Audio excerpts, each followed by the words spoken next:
The rattlesnake's warning came too late.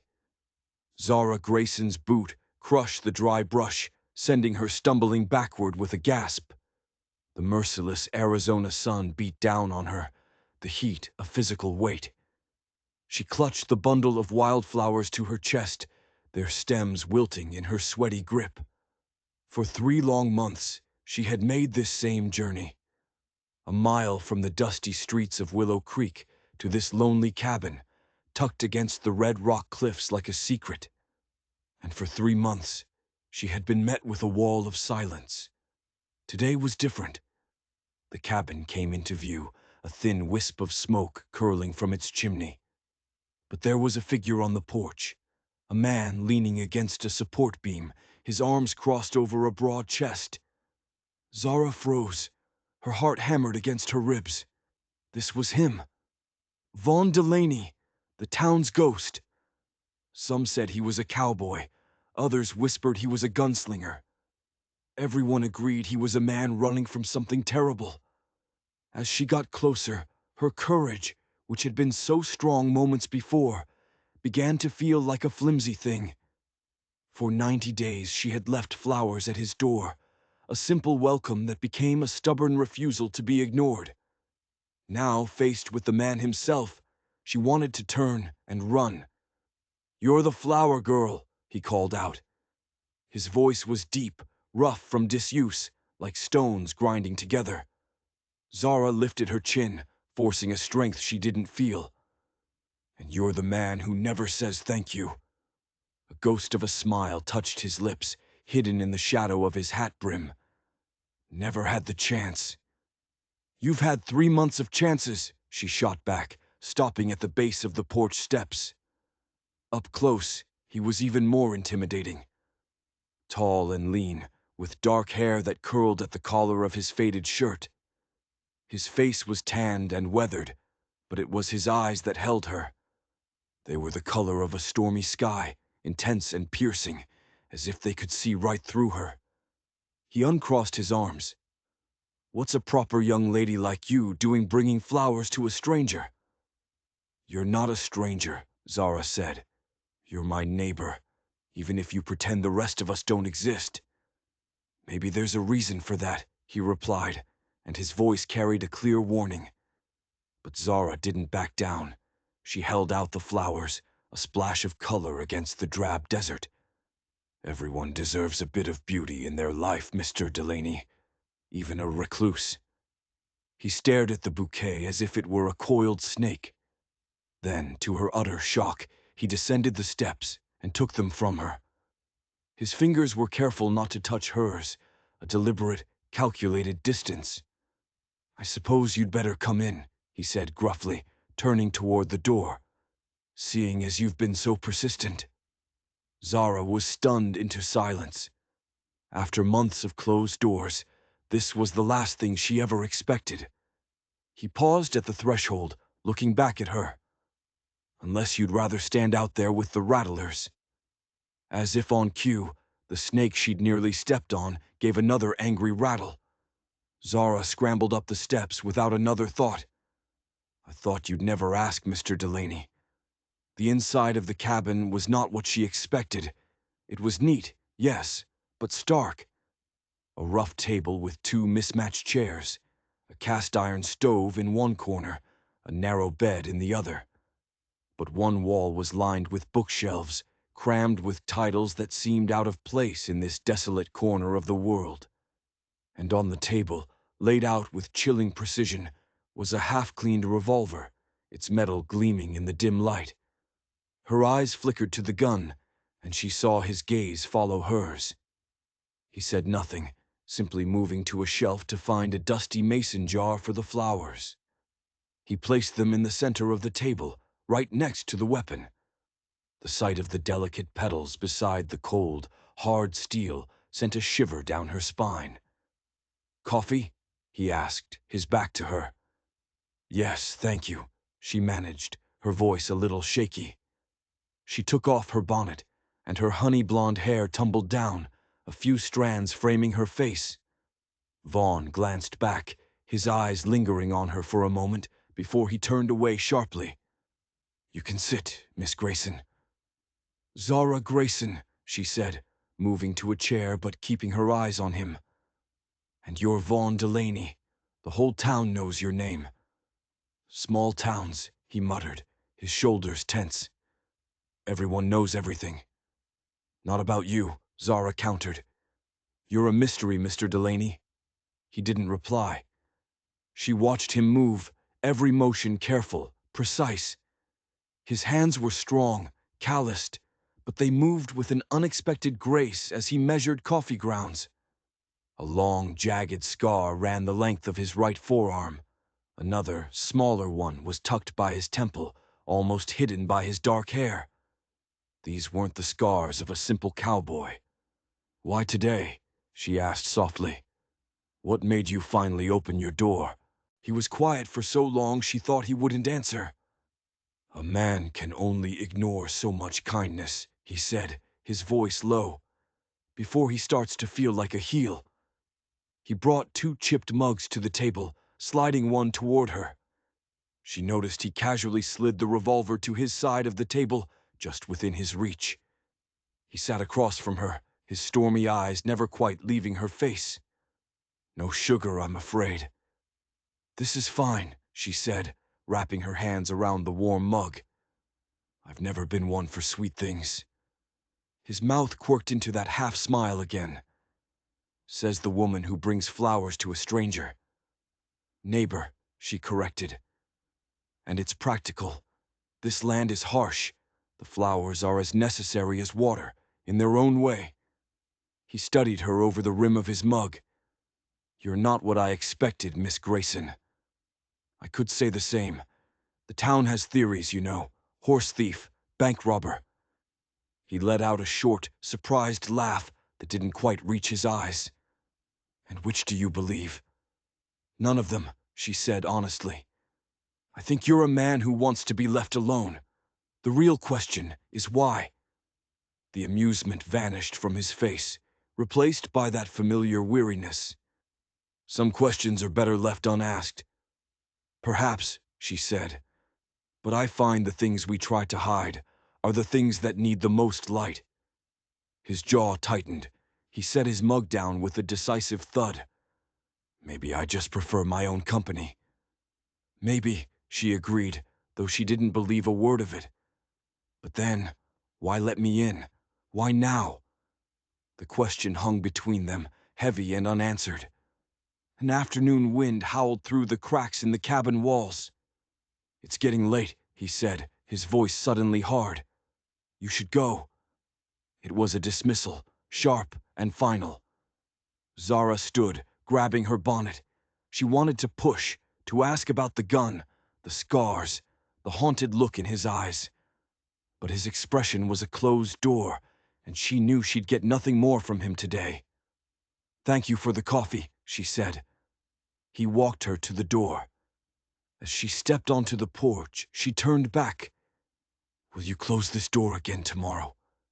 He hesitated, his hand resting on the door frame. Why do you care so much, Miss Grayson? Because I know what it's like to be alone, she answered simply. No one should have to be if they don't want to be. Something flickered in his eyes, surprise, maybe even pain, but it was gone in an instant. Good evening, Miss Grayson. As she walked away, she couldn't resist a final glance back. Vaughn Delaney stood in the doorway, a silhouette against the dim light of the cabin.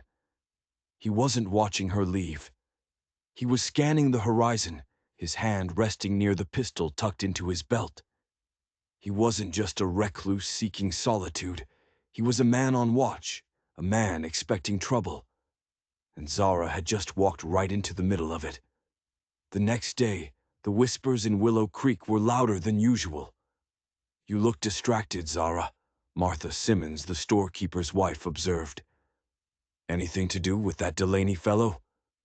News traveled faster than a wildfire in this town. He invited me in for coffee, Zara said, trying to sound casual as she restocked a shelf of canned peaches. Martha's eyebrows shot up. Did he now? Be careful, girl. A man like that, who hides himself away. He's hiding for a reason, and it's likely not a good one." The warning echoed Vaughn's own words, but it didn't scare her off. It only made her more determined. When her shift ended, she gathered a small bunch of yellow desert daisies and made the familiar trek back to the cabin. This time, there was no smoke from the chimney. The door was shut tight. A knot of disappointment tightened in her chest. Had he left? She climbed the porch steps, ready to leave the flowers and go. But as she bent down, she noticed something new. A deep scratch in the wood of the door frame, fresh and splintered. It looked as if someone had tried to pry the door open. Her blood ran cold. Just as she was about to turn away, the door creaked open. Vaughn stood there, hat in hand, a rifle now slung over his shoulder. He looked surprised to see her, but underneath the surprise was a raw tension, a coiled readiness that hadn't been there yesterday. "Miss Grayson," he said, his voice strained. "I didn't expect you." "I brought you more flowers," she said, holding out the daisies. Her voice was steadier than she felt. He took them, his eyes darting from her face to the surrounding desert and back again. "You're persistent. My mother always said it was my best and worst quality." He hesitated, a battle raging in his eyes. "I was just heading out to check my traps." "Oh," she said, her face falling. "I'll let you go then." You could come along," he said, the words sounding like they were pulled from him. The invitation was as surprising to him as it was to her. Zara's smile returned, hiding her unease. "I'd like that." He stepped out, carefully placing the flowers inside before pulling the door shut. This time, she heard the distinct sound of a heavy bolt sliding into place from the inside. He wasn't just closing the door, he was fortifying it. They walked in silence, away from the cabin and into the rugged terrain. He didn't offer his hand to help her over the rocks. He stayed close, his head on a constant swivel, the rifle held loosely but ready. He wasn't checking traps. He was patrolling his perimeter. "What are you really doing out here, Mr. Delaney?" Zara asked, deciding to face the danger head-on. He stopped, turning to face her. His stormy eyes were narrowed. "I told you, checking traps." "No," she said, standing her ground. "You're looking for something, or someone. That new scratch on your door, the bolt, the guns. You're expecting company." His jaw clenched. For a long moment, he just stared at her, the silence stretching until it was almost unbearable. "You need to stay away from me, Zara," he said finally, his voice low and dangerous. "You think this is some romantic mystery. It's not. It's a tombstone waiting for a name, and I won't let it be yours." Before she could respond, he grabbed her arm, his grip like iron, and pulled her behind a large boulder. "Get down and stay quiet." He unslung the rifle, his body going rigid as he peered over the rock. Zara's heart pounded in her ears. She followed his gaze. In the distance, kicking up a trail of dust, were two riders. They were moving slowly, deliberately, their eyes scanning the landscape. They weren't cowboys. They were hunters. And Vaughn was their prey. The riders passed, disappearing over a ridge. Vaughn didn't relax until they were long gone. He let out a slow, controlled breath and turned back to Zara. The anger was gone, replaced by a deep, hollow fear. "Now do you understand?" he whispered. "This isn't a game. These men, they won't just ask questions. They'll shoot first and burn the rest later." Zara's mind was reeling. Martha Simmons was right. He was dangerous, but not in the way she'd thought. The danger wasn't from him. It was for him. "Who are they?" she asked, her voice trembling slightly. He shook his head, his face a grim mask. "Ghosts, from a life I tried to bury." He started walking back toward the cabin, his pace quick and urgent. "I'm taking you back to town, and you are not to come back here. Ever. Do you hear me?" His words were harsh, but his motive was clear. He was trying to protect her. But Zara Grayson wasn't a woman who backed down from a storm. She ran to catch up, her mind racing. "They'll find you," she said, grabbing his arm to make him stop. "You can't stay here alone and wait for them." "I have no choice," he ground out, pulling his arm away. "This is my fight." "Maybe it doesn't have to be," she said, a desperate idea forming. "Let me help you." He let out a bitter, humorless laugh. "Help me? How? By bringing me more flowers?" The condescension in his voice stung, but she ignored it. "By not being another secret you have to keep. People in town notice things. If I stop coming here, they'll ask questions. If those men come into town, people will talk. But if we're seen together, if you're just the town recluse courting the girl from the general store, it gives you cover." He stared at her, stunned by the audacity of her logic. She was offering to be his shield, to hide him in plain sight. "You're insane," he breathed. "I'm practical," she retorted, echoing their first conversation. "You need to look like you belong here, like you have roots. A man with a sweetheart is a man with a future, not a man with a past worth digging up. Let me be your cover."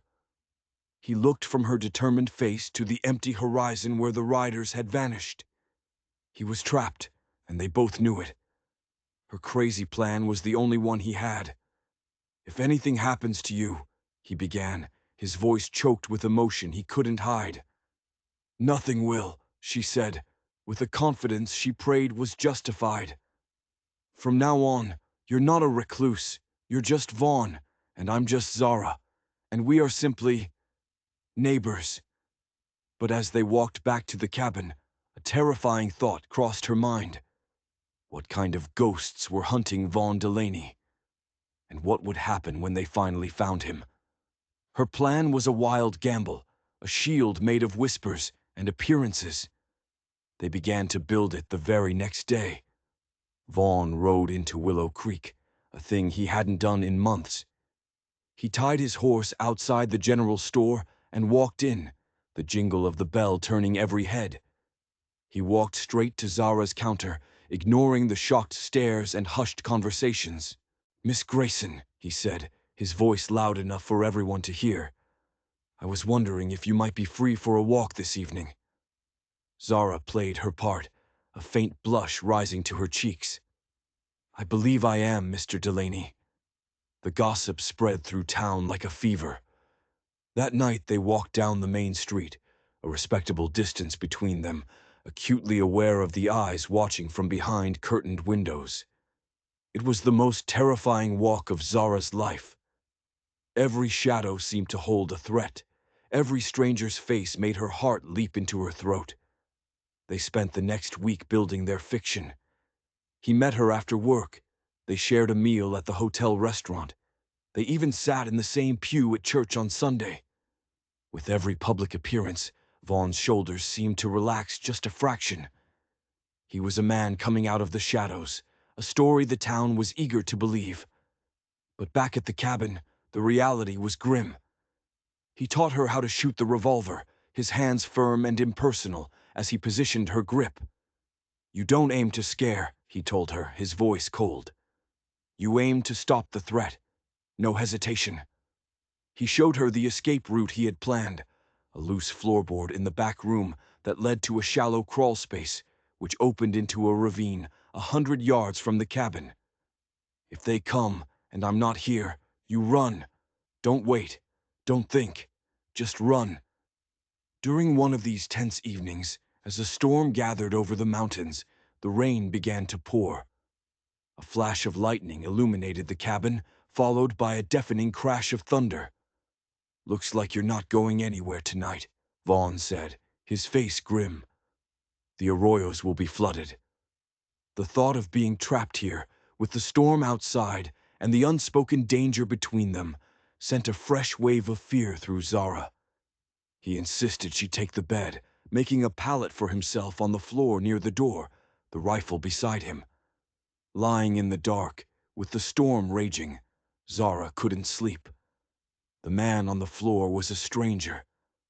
She knew his name, but she didn't know the man. "Vaughn," she whispered into the darkness. "I'm here." His voice was a low rumble. "Who was he?" she asked, the question tumbling out before she could stop it. "The man whose ghosts are hunting you." The silence stretched, filled only by the drumming of the rain. She thought he wouldn't answer. "His name was James," he said finally, his voice raw. "He wasn't a ghost. He was my brother."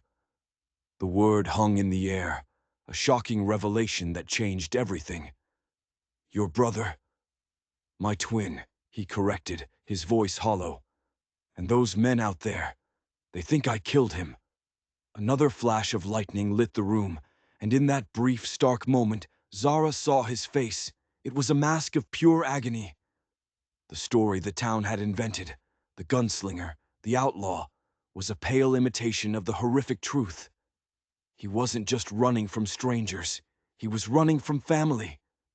"Did you?" she whispered, the question tasting like poison. He didn't answer for a long time. The thunder rolled in the distance, a mournful echo of her question. "Yes," he said, and the single word was the most devastating sound Zara had ever heard. He had confessed to murder, and she was trapped in a cabin with a killer. The confession hung in the air, thick and suffocating. Zara's blood ran cold. Every instinct screamed at her to run, to use the escape route he'd shown her, and never look back. But she was trapped by the storm, and by a terrifying, inexplicable pull toward the broken man on the floor. "Why?" she finally managed to ask, her voice barely a whisper. Vaughn was silent for so long, she thought the conversation was over. When he spoke, his voice was flat, devoid of emotion, as if he were recounting a story about someone else. "We grew up different. I was the wild one. He was the calm one. He saw the good in people. I saw the weakness. When the war ended, we went our separate ways.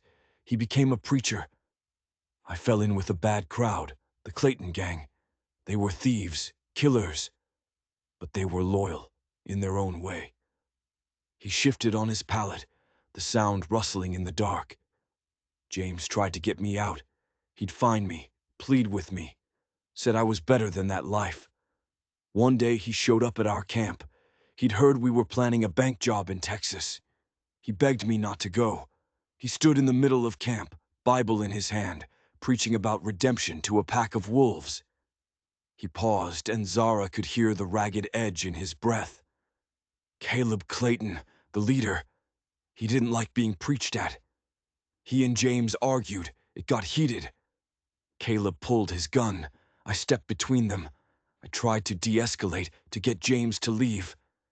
But he wouldn't back down. He believed he could save my soul, right then and there." The rain hammered against the roof, a frantic, relentless rhythm. Caleb's gun went off, but it wasn't aimed at James. It was aimed at me. "James, he shoved me out of the way. He took the bullet that was meant for me." Zara squeezed her eyes shut. He hadn't killed his brother. He had gotten him killed. The guilt was just as heavy, the outcome just as final. "They rode off and left me there with him," Vaughn continued, his voice cracking. "I buried my own twin brother with my bare hands. The Claytons think I set it up, that I used James to create a diversion to run off with the score from the last job. They think I'm a traitor and a kinslayer. They've been hunting me ever since." Now she understood. The constant watchfulness, the arsenal, the escape plan. He wasn't just hiding. He was waiting for a war to arrive on his doorstep. "You're not a murderer," she said softly. "Tell that to my brother," he shot back, the bitterness in his voice like acid. "I brought hell to his doorstep, and he paid the price. That's a sin no amount of running can wash away." The storm finally broke before dawn, leaving a world scrubbed clean and quiet. The tension in the cabin, however, remained. They ate a silent breakfast, the weight of his confession settling between them. He rode her back to town, and the whispers of the townsfolk felt a world away, trivial and meaningless compared to the life-and-death secret she now carried. Days turned into weeks. Their public charade continued, but it was no longer just a charade. A fragile bond was forming between them, forged in shared danger and whispered confessions in the dead of night. Zara found herself looking forward to their time at the cabin, to the moments when the mask of the quiet neighbor would slip, and she would see the real Vaughn, a man drowning in grief and guilt. One afternoon, as she was helping him mend a fence, he asked about her family. "My mother died of consumption 3 years ago," she told him. "My father was a preacher. He died at Gettysburg." Vaughn stopped hammering, his head snapping up. "A preacher? What was his name?" "Elias Grayson," she said. "Why?" Vaughn's face went pale. He dropped the hammer, his hands shaking. "Elias Grayson, from Ohio." "Yes," Zara said, a knot of confusion and dread forming in her stomach. "How did you know that?" He stared at her, his eyes wide with a dawning horror that made no sense. "Your father, Zara, he didn't die at Gettysburg." Zara's world tilted on its axis. "What are you talking about? Of course he did. We received a letter from his commanding officer." "No," Vaughn said, his voice shaking. "He survived the battle. I know because I met him. After the war, he traveled west, preaching in dusty towns and rail camps. He was trying to find his flock again." He took a step toward her, his face a mess of anguish and disbelief. "Zara, the preacher who came to our camp, the man who tried to save me, it wasn't my brother James." He swallowed hard, his voice dropping to a choked whisper. "It was your father." The world dissolved into a roaring in Zara's ears. It couldn't be true. It was a cruel, impossible coincidence.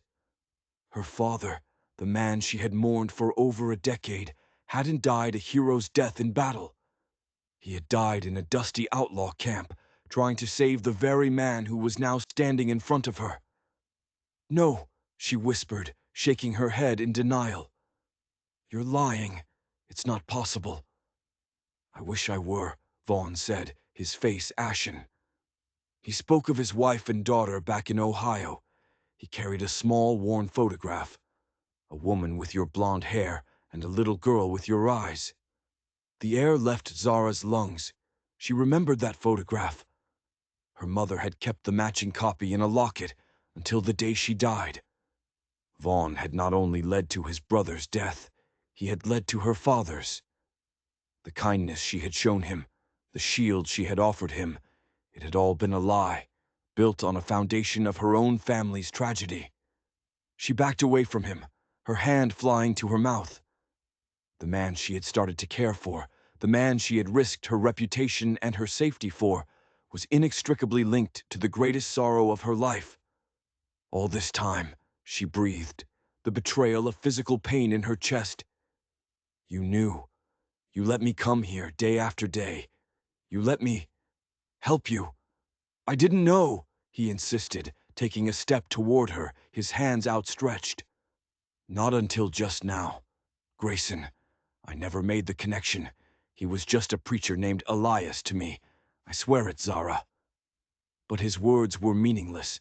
The chasm that had opened between them was too vast to cross. She saw it all now with horrifying clarity. Her persistent visits with flowers weren't a charming local story. They were a cruel twist of fate. The daughter of the man he'd gotten killed, knocking on his door, offering a salvation he could never deserve. She turned and ran, not to the safety of the path back to town, but blindly into the harsh, unforgiving desert. She could hear him shouting her name behind her, but she didn't stop. She ran until her lungs burned and her legs gave out, finally collapsing in the shadow of a rock outcropping, her body racked with sobs. The two riders she and Vaughn had seen before chose that exact moment to crest the nearby ridge. They saw her immediately. A lone woman, crumpled, and crying in the middle of nowhere. It was too much of a coincidence to ignore. One of them, a tall man with a cruel slit of a mouth, spurred his horse forward. The other, younger and wiry, hung back, his hand resting on his pistol. "Well, well," the leader said, reining in his horse just a few feet from her. "What have we here? A lost lamb?" Zara scrambled to her feet, trying to wipe the tears from her face. "I'm fine. Just leave me alone." The man's eyes narrowed, taking in her disheveled state. "You coming from that cabin back yonder? The one that used to belong to old man Henderson?" Zara's heart stopped. These were the Claytons. She didn't answer. She didn't have to. The fear on her face was answer enough. "I'm Caleb Clayton," the man said, his voice dropping into a menacing purr. "And I'm looking for an old friend, a man who calls himself Vaughn Delaney. But that's not his real name. His real name is Ethan. Ethan Delaney. And he's got something that belongs to me. You tell him Caleb is here. And I've come to collect." He wasn't looking at her anymore. He was looking past her, back toward the cabin.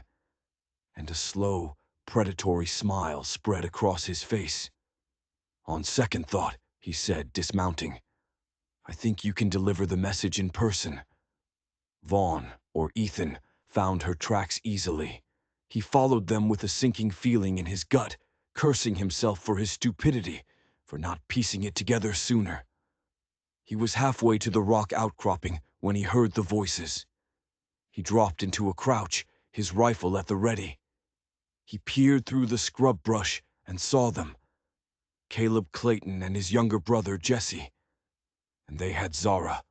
Caleb had her by the arm, dragging her toward their horses. Zara was fighting, kicking and struggling, but she was no match for him. Ethan's world narrowed to the sight of Caleb's hand on Zara's arm. The promise he had made over his brother's grave, no more violence, crumbled into dust. He had tried to bury the gunslinger, the killer, but Caleb had just dug him up. He raised the rifle, the stock cool and familiar against his cheek. He centered the sight on Caleb's chest. He could end it right here, right now, one clean shot. But Jesse was there, his gun already drawn, his eyes darting around nervously. If he shot Caleb, Jesse would shoot Zara in the same breath. It was a stalemate. "Let her go, Caleb," Ethan shouted, his voice ringing out in the stillness. Caleb froze, his head snapping in the direction of the voice. He shoved Zara toward Jesse, who grabbed her, holding her as a human shield. "Ethan!" Caleb boomed, a wide, wicked grin spreading across his face. "I knew you couldn't have gone far. Come on out. Let's talk, old friend." "We have nothing to talk about," Ethan yelled back. "This is between you and me. She has nothing to do with it." "Oh, I think she does," Caleb sneered, gesturing at Zara. "Seems you've made a new life for yourself. A cozy cabin, a pretty girl. A shame we have to burn it all down." Rage, cold and pure, washed over Ethan. He had spent years running, years trying to atone. But seeing Zara in their grasp, seeing the terror in her eyes, he realized his mistake. He shouldn't have been running from his past. He should have been hunting it down and destroying it. "What do you want, Caleb?" "What do I want?" Caleb laughed, a harsh, ugly sound. "I want the money you stole. I want the years you took from me, rotting in a Yuma prison because your preacher friend tipped off the law. And most of all, I want revenge for my brother James." Zara's head whipped around to stare at Caleb, her eyes wide with confusion. The story Ethan had told her, the one about his twin brother James, was a lie. James wasn't his brother. He was Caleb's. The revelation hit Zara like a physical blow. James Clayton, not James Delaney. The entire story he'd built his guilt upon was a lie. He hadn't lost a brother. He'd betrayed his gang, his partner. And in doing so, he had gotten her father killed. The complexity of his deceit was staggering. "You lied to me," She spat at Ethan, her voice filled with venom. About everything. Ethan's face was a mask of stone, his eyes locked on Caleb. Not about everything, Zara. He's a born liar, sweetheart, Caleb chuckled. He'd sell his own mother for $1. He told us your father was a lawman, that he'd set us up. Said he was forced to shoot him to get away. Made himself out to be a hero. Another lie. A lie to his gang to cover his tracks. A lie to her to gain her sympathy. Who was this man? Enough talk. Ethan's voice cut through the air, hard as steel. Let her go. You can have me.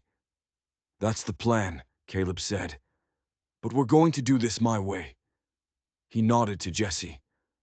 Tie her up. We'll take her back to the cabin. I want to see his face when we light the match. Jesse dragged Zara toward the horses, pulling a rope from a saddlebag. Panic seized her. She looked at Ethan, hidden in the rocks, then at Caleb, whose back was now turned to him, savoring his victory. In that split second, she acted. She stomped down hard on Jesse's instep with the heel of her boot. He yelped in pain, his grip loosening for just a moment. It was all she needed. She twisted away, shoving him off balance, and she ran. Not toward Ethan, but toward the steep, rocky ravine that bordered the clearing, the same ravine Ethan had shown her as an escape route. Get her! Caleb roared. A shot rang out, not from Caleb or Jesse, but from Ethan's rifle. The bullet kicked up dirt right at Caleb's feet, making him jump back. It wasn't a killing shot. It was a distraction. Zara scrambled down the treacherous slope of the ravine, sliding on loose gravel, her hands scraped raw. Another shot echoed from above, followed by Jesse screaming in pain. She glanced back and saw him clutching his shoulder, his gun fallen to the ground. Ethan was a brutally efficient marksman. She reached the bottom of the ravine and kept running, following the dry creek bed. She didn't know where she was going, only that she had to get away from all of them. The lies, the guns, the violence. She ran for what felt like miles, her lungs on fire. Finally, she stumbled to a halt, leaning against the ravine wall to catch her breath. The gunshots had stopped. A terrible silence had fallen over the desert. Who had won? Was Ethan dead? Were the Claytons coming for her? She had to get back to town, to get the sheriff. But as she started to move, her foot caught on something half buried in the sand. She looked down. It was an old, rotted leather satchel, uncovered by a recent flash flood. Curiosity overriding her fear, she knelt and pulled it from the dirt. The leather was stiff, but she managed to pry it open. Inside, wrapped in oilcloth, was a thin journal. She opened it. The handwriting was neat, precise, a preacher's hand, her father's hand. Her breath caught in her throat. She read the first line. October 12th, 1873. I have made contact with the Clayton gang. There is a young man among them, Ethan Delaney, who seems to have a conscience. He has agreed to help me. He will provide the date and time of their next robbery in exchange for my help in getting him away from this life. He says he cannot bear the violence any longer, especially after what Caleb did to his own brother. Zara's mind reeled. What Caleb did to his own brother.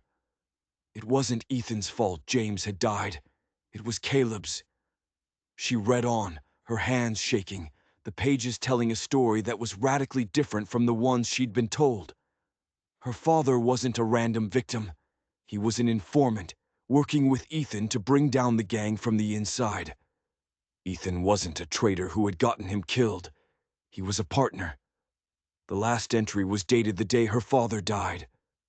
Caleb knows. Someone talked. He is accusing Ethan of being the rat. He is mad with rage and grief over James. I fear he is unstable. Ethan is trying to get me away, but I cannot leave him to face this alone. If something happens to me, I pray that Zara and her mother will know I died, trying to do what was right.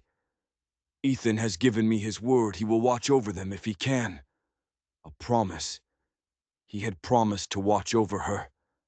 That's why he was in Willow Creek. He hadn't stumbled upon the town by accident. He had come looking for her. He had bought the cabin a mile from her home, not to hide, but to be close, to keep his promise to her father. He had lied about everything, the details of his past, his brother, his reasons for being here. But he had lied to protect her. He had shouldered the guilt of her father's death, letting her hate him, rather than revealing the truth and putting her in even greater danger. The sacrifice was immense. The love it implied was staggering. A new sound cut through the silence. A single horse, approaching at a steady pace. Zara shoved the journal into her dress and scrambled for cover, peering through a tangle of roots. It was Ethan. He was slumped over in the saddle, his shirt dark with a spreading stain of blood. Caleb's last shot must have found its mark. He rode into the ravine, his eyes scanning, desperately searching. "Zara!" he called out, his voice weak. "Zara, are you there?" She stepped out from her hiding place. He saw her, and a wave of relief washed over his face before he swayed, nearly falling from the horse. She rushed to his side, helping him dismount. He collapsed against her, his weight almost taking them both down. "You're hurt," she said, her voice choked with tears. "It's nothing," he rasped, though his pale face and labored breathing said otherwise. "Caleb, he got away. Jesse's down, but not dead. We have to go. Caleb will be back with the rest of his men." He had come for her. Wounded and bleeding, he had come to get her to safety. "Why did you lie to me?" she asked, her hands pressed against his wound, feeling the warm, sticky blood. He looked at her, his stormy eyes clouded with pain. "To keep you safe. If you knew the truth, you would have been a target from the start. I couldn't lose you too. I owed it to your father." She pulled the journal from her dress. "I know, Ethan. I know everything." His eyes widened in shock as he saw the journal. He sagged against her, the last of his strength giving out. "He told me to run," Ethan whispered, his voice fading. "To find you, to start over. They were miles from town, one of them gravely wounded, and a killer was on his way back with reinforcements." The desert was no longer a place of solitude. It was a hunting ground. But Zara Grayson was done running. She had the truth, and she had the man who had sacrificed everything for her. She looked from his pale face to the endless, hostile horizon. "He told you to start over," she said, her voice hardening with a resolve she didn't know she possessed. "All right then, let's survive today, and we can start tomorrow." She had to get him back to the cabin. It was closer than town, and it was defensible. Using all her strength, she helped him back onto his horse, then climbed up behind him, taking the reins. "Just hold on, Ethan," she whispered, urging the horse forward. "Just hold on." The cabin was a sanctuary and a trap. When they arrived, Zara helped Ethan inside, laying him on the narrow bed. The bullet had gone through his side, a clean shot, but he'd lost a lot of blood. She tore strips from her petticoat, cleaning and binding the wound as best she could, her hands covered in his blood. "They'll come back," he rasped, his eyes struggling to stay open. "You have to take the horse and ride for the sheriff." "And leave you here alone. Not a chance," she said, her voice firm. She went to the door and slid the heavy bolt into place. She checked the rifle he'd left propped against the wall, making sure it was loaded. She took the revolver from his holster and placed it on the table. She was no longer the girl who brought flowers. She was the daughter of Elias Grayson, and she would not back down from a fight. As dusk began to settle, painting the desert in shades of blood and orange, they heard it. The sound of multiple horses, approaching fast. "They're here," Ethan said, trying to push himself up. "Stay down," Zara commanded. She grabbed the rifle, her heart pounding, and moved to the small window next to the door. She could see them now, 4 riders led by Caleb Clayton. They circled the cabin like vultures, their faces grim in the fading light. "Ethan!" Caleb's voice boomed. "I know you're in there, and I know you've got the girl. Send her out, and I might let you die quick." Zara's knuckles were white on the stock of the rifle. She looked back at Ethan. He was watching her, his eyes filled with a mixture of fear and pride. "Don't do this, Zara," he pleaded. "It's not your fight." "You made it my fight when you promised my father you'd protect me," she said, turning back to the window. "He died trying to do what was right. I won't dishonor his memory by cowering in a corner." She took a deep breath, raised the rifle, and aimed it through the window. She thought of Ethan's cold instruction. "You don't aim to scare. You aim to stop the threat."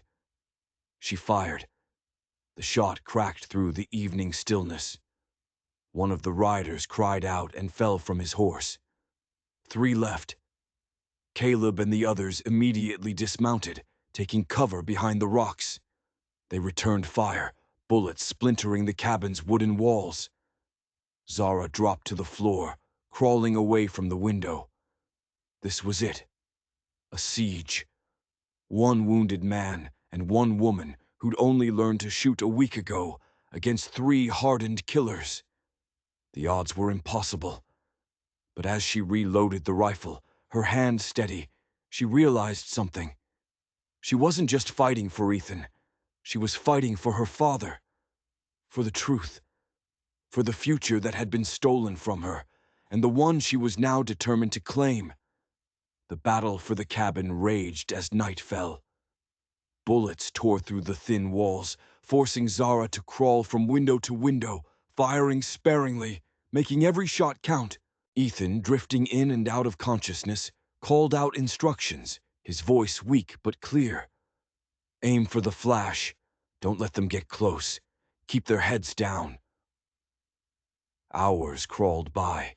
The air grew thick with gunpowder and the metallic scent of blood. They were running low on ammunition. The Claytons knew it. They grew bolder, their shots coming faster, their taunts growing louder.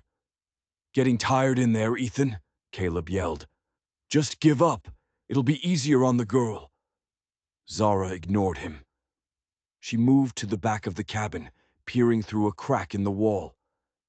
2 of them were trying to sneak around to the rear, likely to set the cabin on fire. "Ethan," she said, her voice urgent. "They're coming around the back." He struggled to sit up, his face slick with sweat.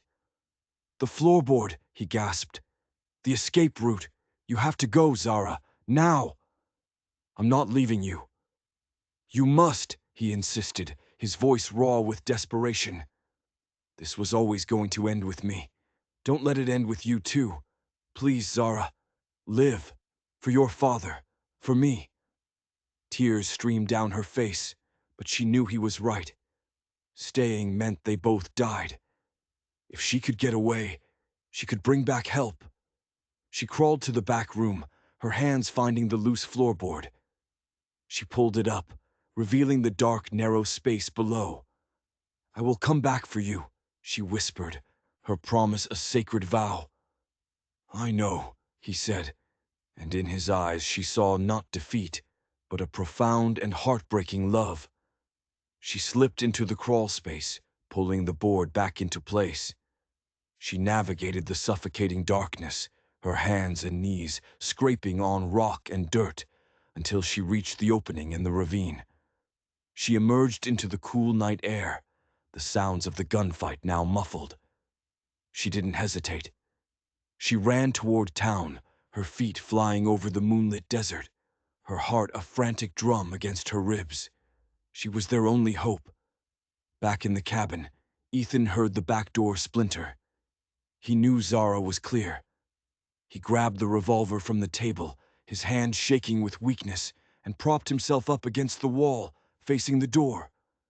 Caleb kicked the shattered door in, stepping inside with his 2 remaining men. He saw Ethan, bleeding and slumped against the wall, and a triumphant sneer crossed his face. "Look at you," Caleb said, stalking toward him. The great Ethan Delaney. Not so tough now, are you? Ethan raised the revolver, his arm trembling. Where's Jesse? Your girlfriend shot him, Caleb said, his eyes flashing with fury. But don't worry, we'll find her after we're done with you. Where's the money, Ethan? There is no money, Ethan said, his voice a low rasp. You know that. You just needed an excuse to hunt me. I don't need an excuse to kill a traitor who got my brother killed, Caleb roared. I didn't kill James, Ethan said, his gaze unwavering. You did. You shot him in the back when he tried to stop you from robbing that train. I saw you. Caleb's face contorted with rage. Liar! He was your brother, and you murdered him for a few bags of gold, Ethan pressed on, his voice gaining strength. You've been hunting me not for revenge, but to silence the only witness. The truth hit the other two men like a physical blow. Their eyes darted from Caleb's furious face to Ethan's calm one. Doubt began to creep in. He's lying, Caleb screamed, raising his pistol to point at Ethan's head. Shut up! At that moment, from the darkness outside, a voice rang out. Put the gun down, Clayton! It was the sheriff, followed by a posse of armed townsmen. Zara stood beside him, her face smudged with dirt, a look of fierce determination in her eyes. She had made it. Caleb was trapped. He spun around, grabbing one of his own men and holding him as a shield. Stay back! I'll kill him! But it was too late. His loyalty was broken. The other henchman, seeing his chance, drew his own gun and fired. The bullet hit Caleb square in the chest. He staggered back, a look of utter shock on his face, before collapsing to the floor, dead. Silence descended on the cabin. Zara rushed in, pushing past the sheriff, and fell to her knees beside Ethan. You came back, he whispered, his head slumping against her shoulder. I promised, she said, tears of relief and exhaustion washing tracks through the grime on her cheeks. The sun was rising as they carried Ethan back to town. He was alive, though barely. Zara never left his side, holding his hand as the doctor dug out the bullet and stitched him up. The story came out, confirmed by the recovered journal of Elias Grayson and the testimony of the surviving Clayton gang member. Ethan Delaney wasn't a villain. He was a hero, a man who had tried to do the right thing and had paid a terrible price. He spent weeks recovering in the small room behind the doctor's office. Zara was there every day, changing his bandages, reading to him, and slowly, carefully, piecing together the fragile thing that had grown between them. The lies were gone, replaced by a stark, unvarnished truth. One afternoon, as he was finally strong enough to sit up, he took her hand. Your father asked me to watch over you, he said, his voice thick with emotion. But it's become more than a promise, Zara. I've fallen in love with you. I know, she said softly, her fingers lacing with his. I love you too, Ethan. Months later, they stood on the porch of the repaired cabin. The bullet holes were patched, the door was new. It was no longer a hideout, it was a home. They were married by the new preacher in a simple ceremony, with the whole town of Willow Creek in attendance. They had faced down their ghosts together. The past was not erased, but it no longer had power over them.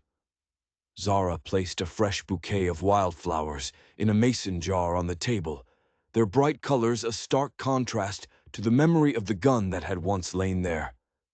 Ethan came up behind her, wrapping his arms around her waist. No more running? She asked, leaning back against his chest. No more running, he confirmed, his lips brushing against her hair. I'm finally home. Their life was quiet, built on the foundations of truth and courage. They were a testament to the fact that sometimes the most beautiful flowers grow in the rockiest, most unexpected places. Their story became a quiet legend in Willow Creek, a reminder that even after the most violent storm, a new beginning can take root and blossom. If you enjoyed this story of redemption and courage, don't forget to like and subscribe for more tales from the dusty trails of the Old West.